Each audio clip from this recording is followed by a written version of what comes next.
Hi, I'm Aita, head coach of Juggernaut Training Systems. Today we're going to talk about something we call the Technique Triad.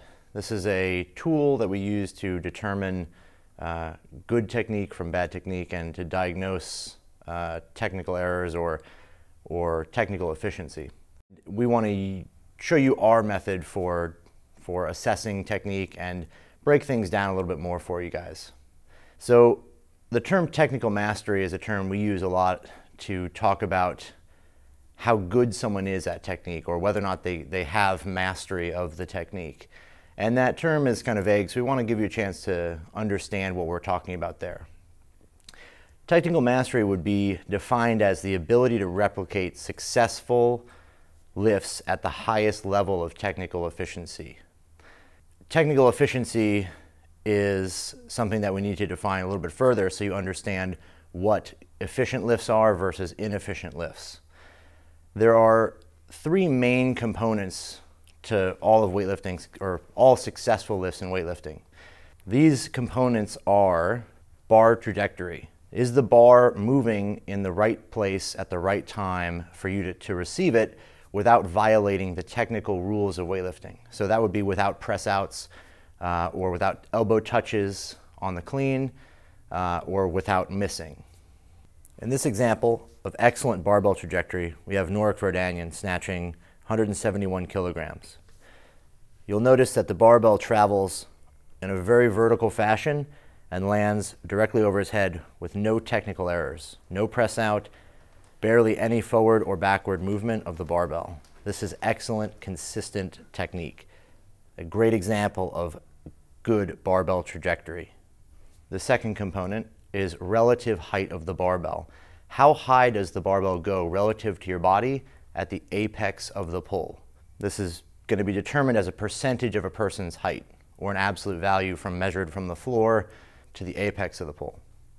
In this example of relative height of the barbell, we look at Gormanasian snatching 205 kilograms.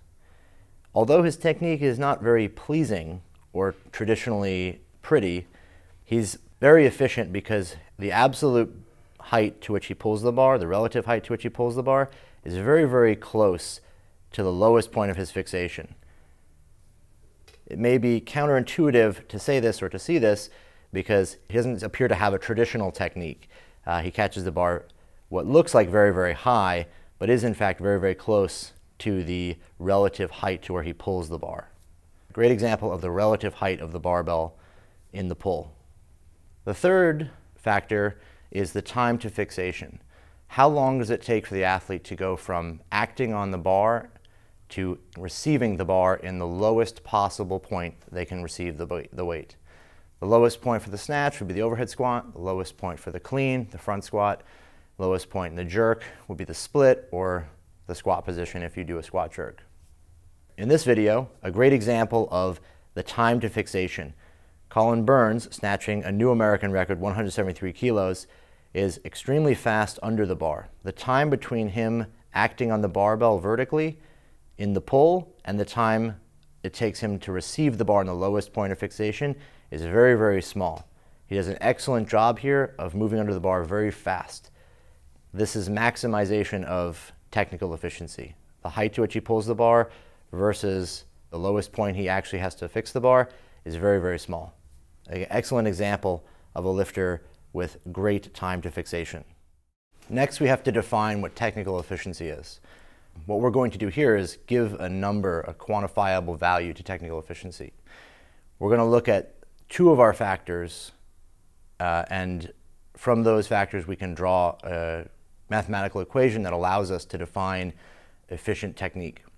What we're looking for is the absolute height of the barbell, or the relative height of the barbell at the apex of the pull is as close to the point of the lowest point of fixation during the receiving position. Courtney Batchelor is a great example here of very efficient snatch technique.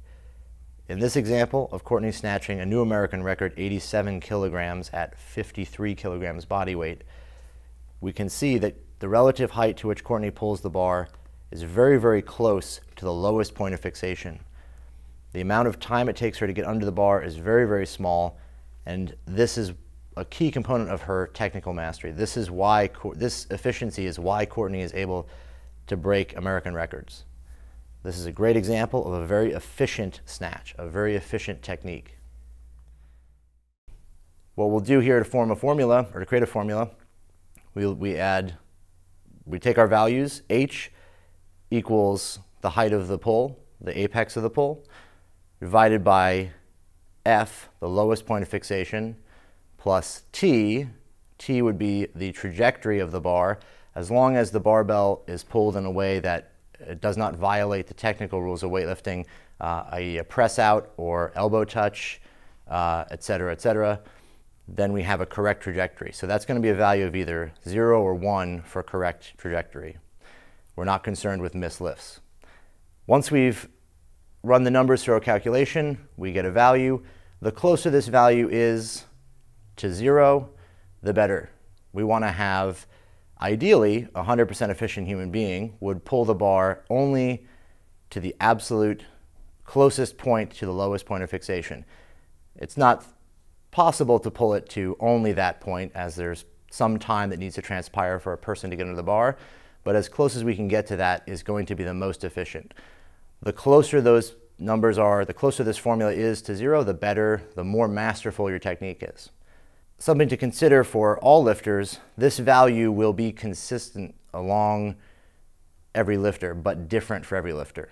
So based on your anatomy, based on limb length, all these things, speed, etc., how your body moves, where you catch the bar, how tall you are, how short you are, etc., these are going to determine a static number for you that's going to be relatively consistent.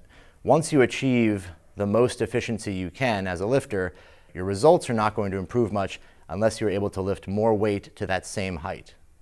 If you're pulling the bar higher than necessary, or you are less efficient, then you can improve your lifting by becoming faster or improving these other qualities.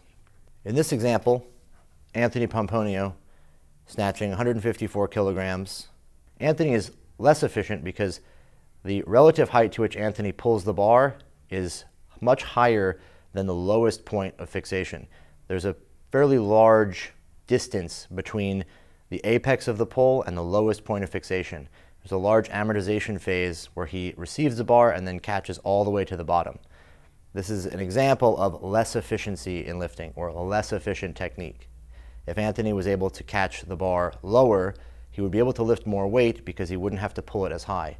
Or if Anthony lifted more weight and pulled it less high and was able to receive it under the bar, or receive it in the lowest point of fixation, he would be more efficient. Consistently replicating lifts with high technical efficiency is a definition of technical mastery. We can now look at how we can affect each one of these individual components to improve technique or to fix or adjust errors in lifting skills, in lifting technique. First, we look at which factors, which exercises or drills have an impact on each different component separately, or each different component as a combination. We would call these single factor elements or dual factor elements.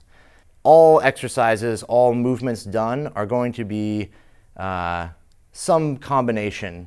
Nothing is completely eliminating itself from, or nothing is completely isolated from any other component. Doing snatch high pulls is not going to be completely isolated from impacting bar trajectory or speed under the bar, but its primary emphasis is going to be on either one of these. So as an example, we look at the trajectory of the barbell.